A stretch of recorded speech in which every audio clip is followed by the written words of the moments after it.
Alright, so I'm going to try to finish this biface that I started in the previous videos. I interrupted this series with this little preform, but I'm going to go back to this now and see if I can do something with it. Yeah, I do want to make something out of it. A finish point. I do want to make a finish point on some of these. Let's see.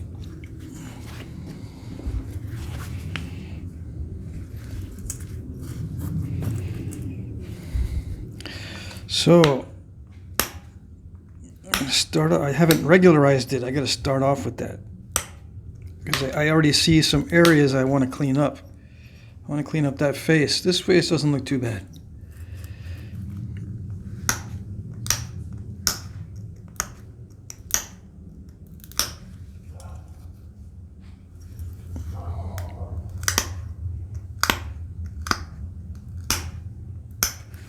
Have I figured out what I want to do? I was looking at some artifacts.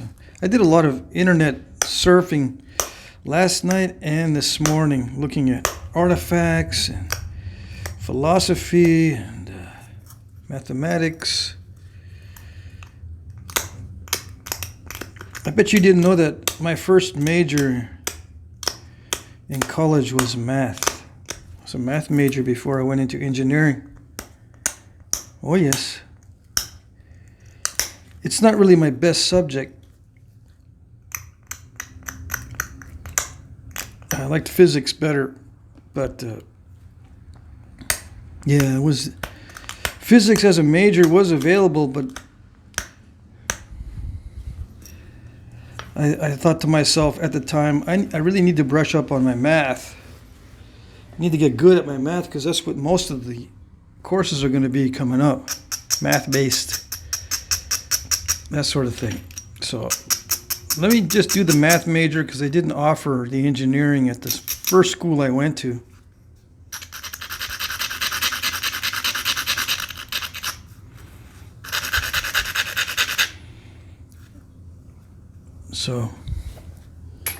So yeah, I got some math background.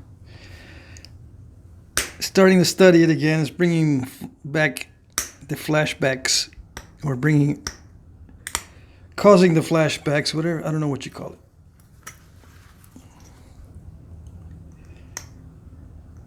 Math flashbacks? Is there such a thing? Is it a thing? Oh yes. Oh yes. It can be quite traumatic.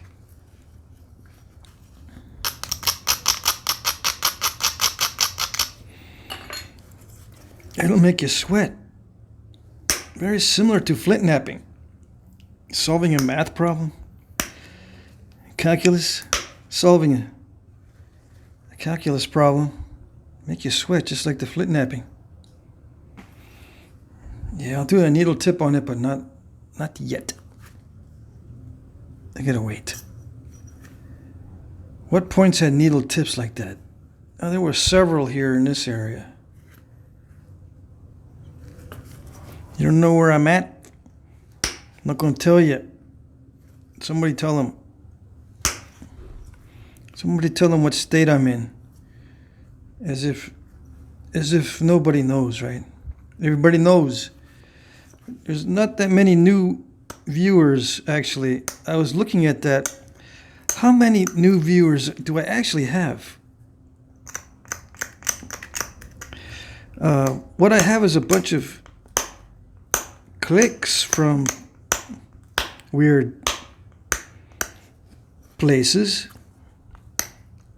but not, viewers that watch the whole thing. Yeah, if you watch only 40 seconds and you go, man, I was hoping to find something on people actually throwing rocks at each other, not napping rocks. I want to see them throw rocks at each other. I'm in the wrong place. Yep, you're in the wrong place. This is not rock throwing. This is rock knapping. Although sometimes I do want to throw these across the room, up against the wall, or into a shredder of some sort. Ooh, if I had a rock shredder, now talk about anti-anxiety. Yep. Rock pulverizer machine. That'd be so cool. Why? Sometimes they make me mad. Yeah. Sometimes they make me angry. They don't want to cooperate. Who likes rocks that don't cooperate? Nobody. Nobody likes rocks that don't cooperate. They go, you uncooperative POS. POS. Yeah. Why are you so uncooperative? You're just a big fat POS.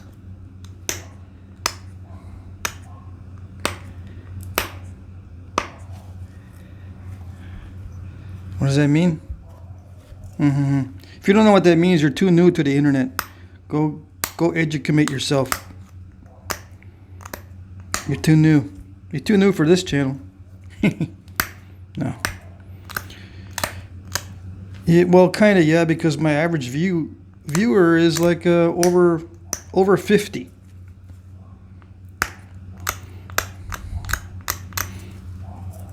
Yeah. There's hardly anything new when you're over 50. Yeah.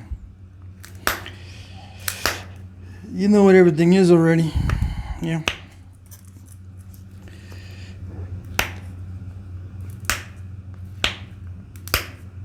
Heard it all already. Been there, done that. Now you just want to get into a hobby that allows you to pick up the materials for free. Yeah.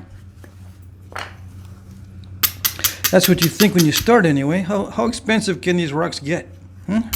Can't be that bad. Just rocks. How expensive can the hobby get?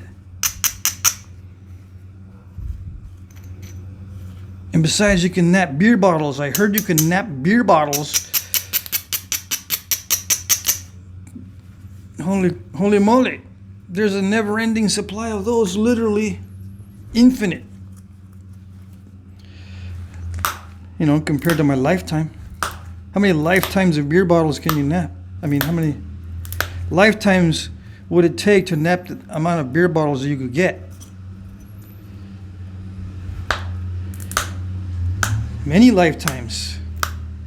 Oh, yeah. It gets a little bit monotonous, though, napping with the same material. Yeah. It does get a little monotonous. And then you end up spending a lot of your paycheck on new materials. Yeah, it gets you. It gets you after a while. I'm not spending much anymore. No. I learned my lesson.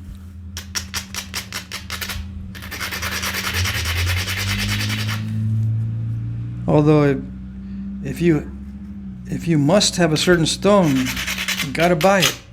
Gotta buy it. Got to. You can make it work. Buy a ton of stone. Yeah. That way the sellers will be happy. They'll get more stone. And the rest of us, you know, once in a while we can buy something expensive just as a treat. Yeah. I like treats. Oh, that reminds me. I don't know why treats reminded me of this, but someone asked me, who am I talking to in the videos? What am I doing? Am I talking to myself? Am I inventing little characters? Am I talking to an audience or an alter ego? I don't think they think there's someone else sitting next to me that I'm talking to. I don't think that's the case. So what am I doing? Who am I talking to? I'm just trying to create a little dialogue. Instead of just dictating everything, I'm trying to make the dialogue a little more interesting by including different voices, different points of view, self-deprecation. I'm basically talking to you guys, right? But I'm doing it in a way that is more like a conversation on this side that you're listening in on. that you're not spoken directly to. Like I'm speaking directly to you right now. A lot of times I develop a little dialogue so I'm not directly speaking to you. Really? Oh, yeah. Well, it sounds like you're speaking to me all the time, dude. Yeah, I don't know what you're talking about. Only me. You know, you're not talking to those other guys.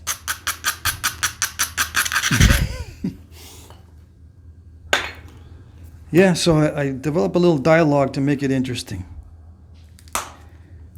Do little impersonations. That's who I'm talking to. It's not no one in particular. I don't have a particular style, except a lot of people say I have a dry humor. Yeah. Dry humor is like humor without emotion. You just kind of monotone it, you know? So I'm not sure exactly if I have dry humor. I don't think I monotone the whole thing. Although I do sometimes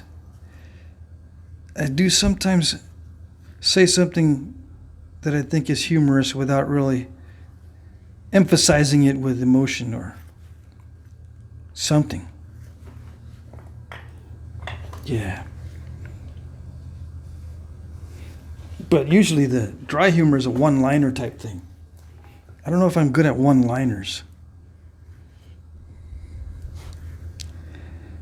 Yeah, I don't know. I never tried the one-liner thing. I can't remember jokes. That's one thing. I can't remember jokes. Like two aliens walk into a bar, you know. I just laugh at the fact that if two aliens walk into a bar, they got to be out of their minds. Two aliens walk into a bar. That's the funny thing. Why would they walk into a bar? And why two of them? Why two of them? Oh, it has to do with the, you're setting up the joke, man. Setting up the joke. You got to be two aliens because one of them is going to say something stupid or something like that. You got to have a stupid alien and a smart alien. Or one that looks stupid and one that looks smart. Something to set up the joke. Yeah. I can never remember those jokes. I don't know why. It's one of those things. People have brains for jokes and some people don't. The only thing I have the ability to do is create these conversations.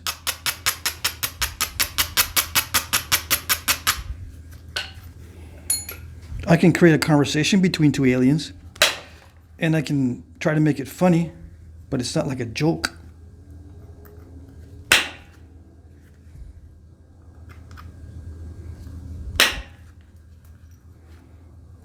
Yeah.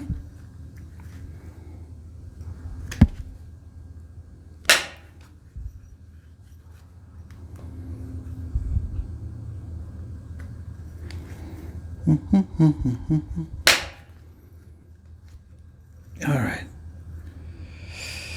Yeah, I was focusing on getting that. I got it. I'm amazed. I actually got it. All right, what do I do now? I don't know. I'm still thinking about the two aliens. That's what I'm thinking about. Two aliens walk into a bar. One starts Flintknapping. The other one goes, dude, it's a bar.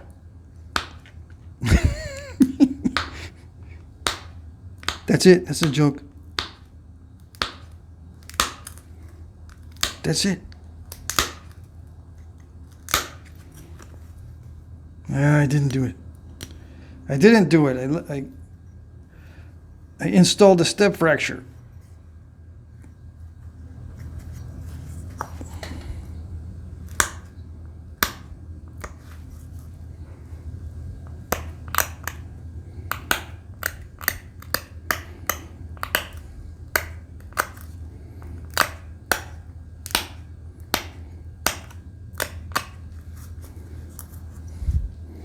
When was the last time I went to a bar? Just for me. Last time I went to a bar was not too long ago because I was actually helping someone who sold flowers at bars. It was kind of like Mr. Taxi. I've been in many bars. I don't go for myself. Last time I went to a bar for myself was, you know, maybe 20 years ago. I'm trying to think here. Don't disturb me. I'm trying to think. When was the last time I walked into a bar? Just walked in, just because I wanted to. Oh, I know. I walked into a cigar bar. Does that count? I wanted to see their humidor. Yeah. If you don't know, I've been looking into cigars. I've been trying all kinds of cigars. Yeah. In the past year, before this past year, I knew nothing about cigars. Nothing. And now I'm into it. I'm looking at it. I'm trying to figure out what's what. I'm trying some.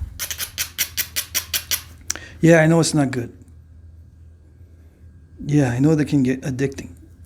Oh, yes. I know they drain a lot of money, too. They're not cheap, especially the good ones, of course, you know. There's some not so expensive ones that are good. But anyway, I walked into a cigar bar.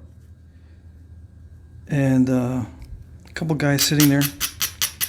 The last one I visited was in New Hampshire. They do have them there, yep. And I walked in, and the waitress, or no, the bartender slash waitress slash cigar expert came out. Can I help you? She walked out from behind the bar. I said, yeah, I'm looking for some cigars. I looked online, and you have a humidor in here. She goes, yep, it's right here. Let's go in. All right, so I went in there. And then I got lost. I'm like, well, I don't really know exactly what I'm looking for. I just know that I need to be looking because I want to learn about these. What do you suggest? So, you know, I got the tour of the humidor.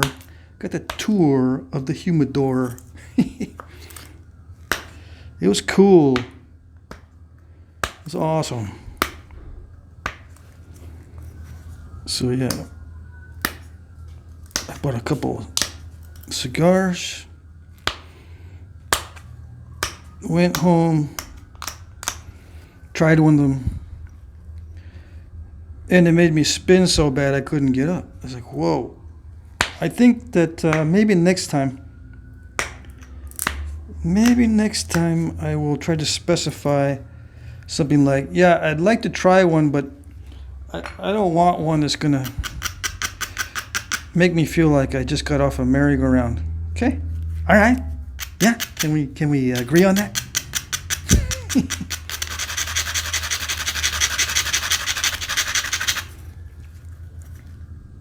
Looked harmless enough. Yeah. I don't recommend trying it. I don't recommend just trying them like that. You know, get someone that has a little more experience, you know, that knows. I'm not saying the bartender didn't know. It's just that I really didn't know what to expect.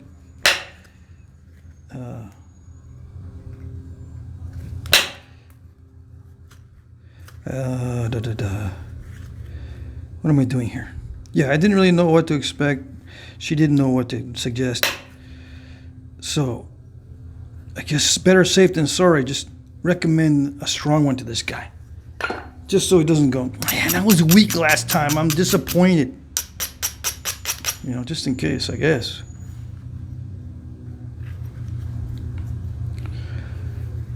So yeah, one of the things I've been looking into. It's funny how Native Americans would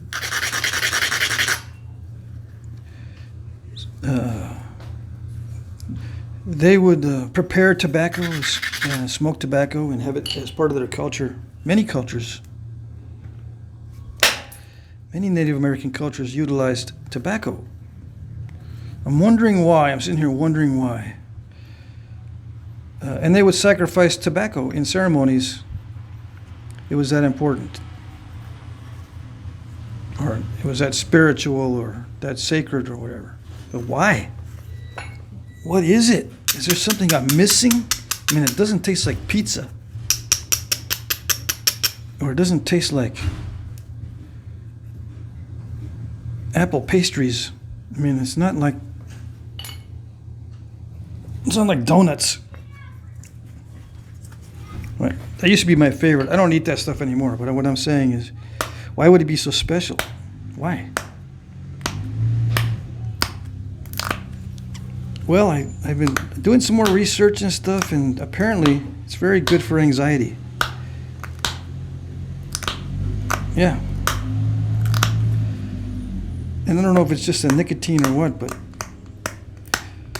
it has a lot of bad side effects, don't get me wrong, but one of the good side effects is it helps to reduce anxiety. So we're Native Americans, very anxious.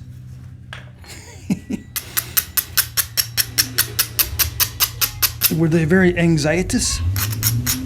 Apparently so. It was like a medicine, literally.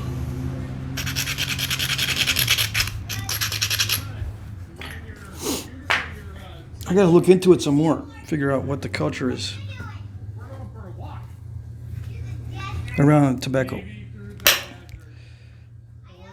in the Native American cultures.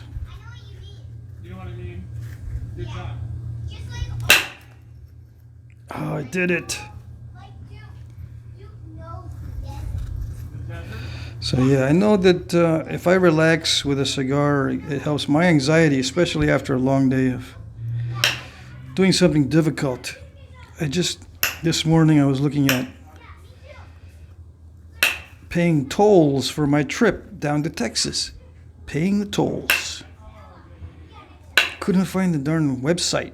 And I know they're going to hit me with fines if I don't pay the tolls on time. Yada, yada, yada.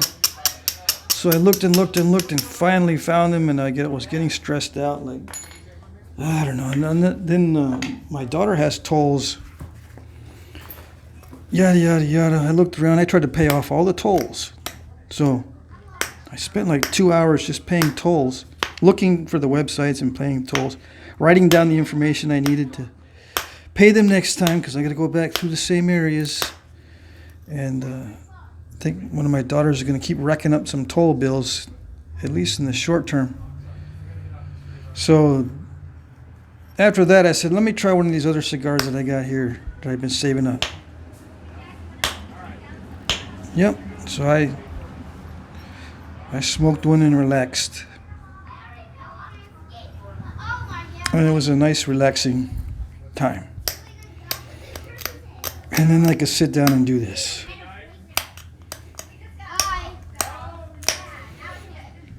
Yep.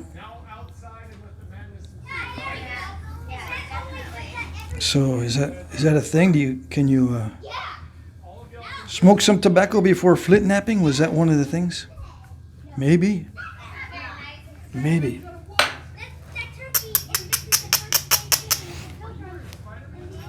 Oh, the neighbors are playing with the turkey blow-up little lawn ornament.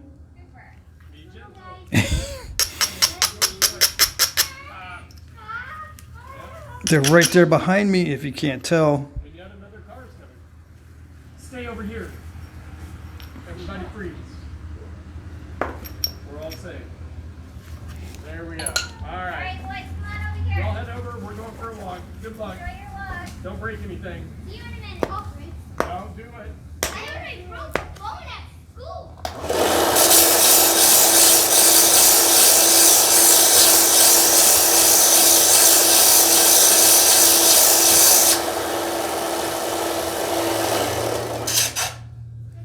Sorry for the interruption. I know it was probably interesting listening to the neighbors talk.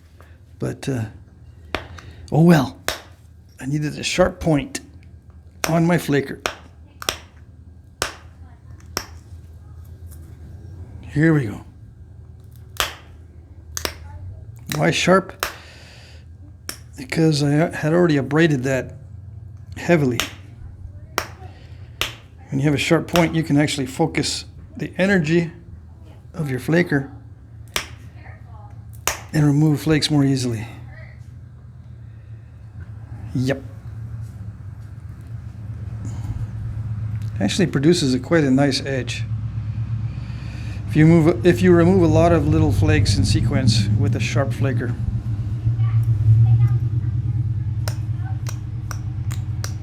Yeah.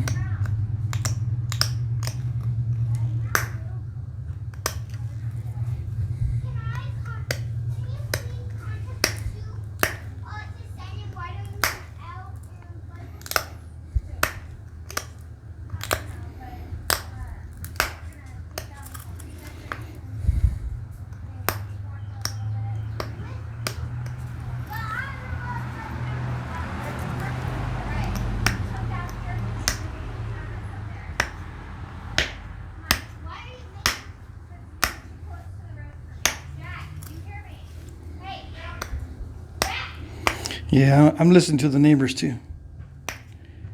What are they doing? Of course, one of the little boys is named Jack.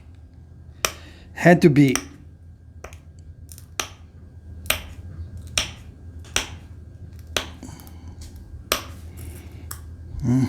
Yep.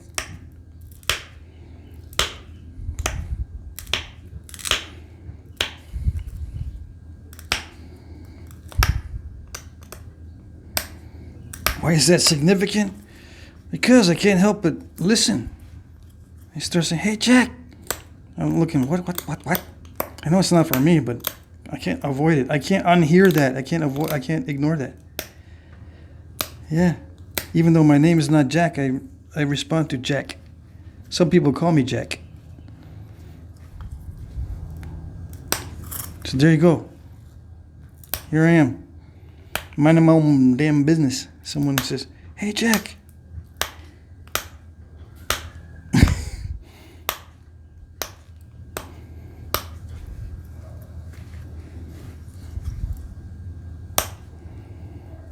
What am I doing here?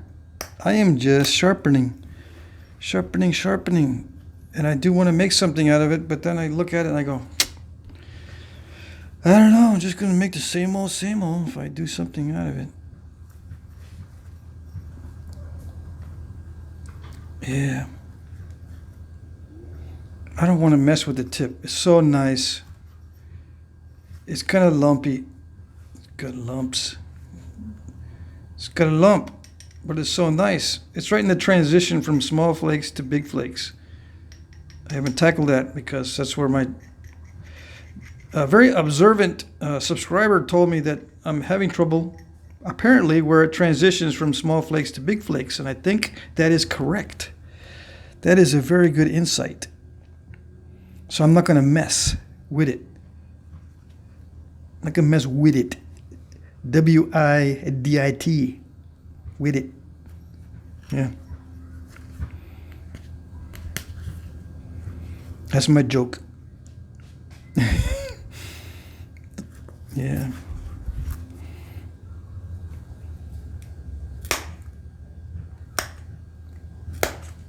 I still see dull spots. I still see spots that could be more sharpened. Ooh, I think I messed up a little bit right there. I took off that flake and I messed it up. I said I was going to put a needle tip on it, didn't I? Seeing the time that I got, I can't see what I'm doing. So yeah, let's see what I can do to put a needle tip on this, because now that I messed it up, I've got to try to even it up. And I can also, in the meantime, or while I'm doing that, maybe I can remove some of the lumpage.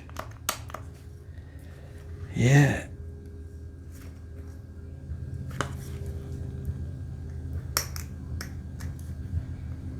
Maybe. I'm about to do some little arrowheads that have needle tips, so the more I practice on tips, the better for me. Yeah. The more I practice on these tips, the better. Yeah. This practice messing them up is what I'm doing.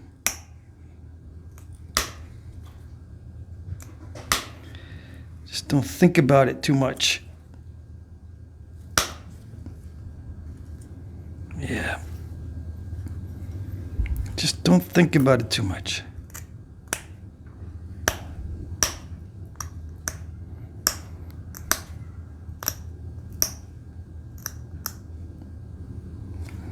Couldn't even see that, huh? That little pass that I did, it was so nice. I bet you I was not in the frame for that.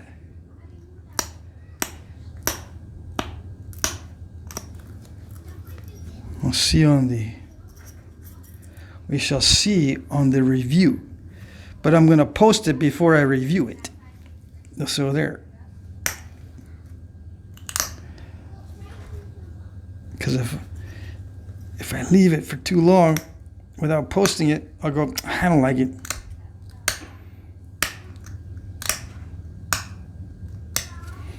Yeah, it's not a needle tip. But it's smoother, or did I leave the lump in? I don't know. It looks smoother to me. I don't know. I'll just leave it. It's good enough. I refined the biface. Sharp all the way around. It's got a nice tip on it. No major step fractures. I got rid of that one, although there's a little bit of a mess right there, but oh well. Yeah, thumbnail shot. Okay, that's it.